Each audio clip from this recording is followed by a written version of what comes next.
લોકસભાની ચૂંટણીમાં જીતવા માટે પ્રચાર અભિયાન પૂરજોશમાં ચાલી રહ્યું છે ત્યારે બનાસકાંઠા બેઠક પરથી કોંગ્રેસના ઉમેદવાર ગેનીબેન ઠાકોર નામ જાહેર થતાની સાથે જ પ્રચારમાં લાગી ચૂક્યા છે અને વિરોધી ઉમેદવારને હરાવવા એડી ચોટીનું જોર લગાવી રહ્યા છે। પાલનપુરમાં કોંગ્રેસની કારોબારીની બેઠક યોજાઈ હતી કે જેમાં ગેનીબેન ઠાકોરે કાર્યકર્તાઓને મનોબળ ન તૂટવા આખરે પ્રોત્સાહિત કર્યા।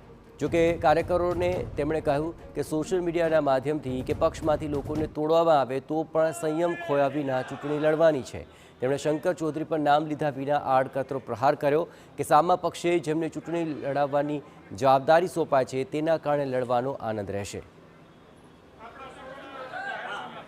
સામેના લોકો ક્યાંક ને ક્યાંક ભયભીત થવાને કારણે ક્યાંક કાર્યકરોને કોંગ્રેસના કાર્યકરોને જાહેરાત કરાવે અને મનોબળ દોડવા માટેની વાત કરે તો એમાં અમારા કાર્યકરોનું મનોબળ માટે અડીખમ રહી અને જે જાય છે એ પ્રજા માટે નથી જતો, જિલ્લાના હિત માટે નથી જતો અને આટલા દિવસ એ જ વ્યક્તિને ભારતીય જનતા પાર્ટી હોય, સહકારી માળખું હોય કે આગેવાનો હોય એ યાદ નહોતો આવતો, પણ અત્યારે કપરા ચઢાણ હોય અને એ એમના ઉપરથી નક્કી થાય છે કે અંદર લેવલે એ ભારતીય જનતા પાર્ટીના લોકો એ કેટલા ભયભીત છે। એટલે એનાથી કોઈ મનોબળ અમારા કોંગ્રેસના કાર્યકરોનું કોઈનું તૂટવાનું નથી।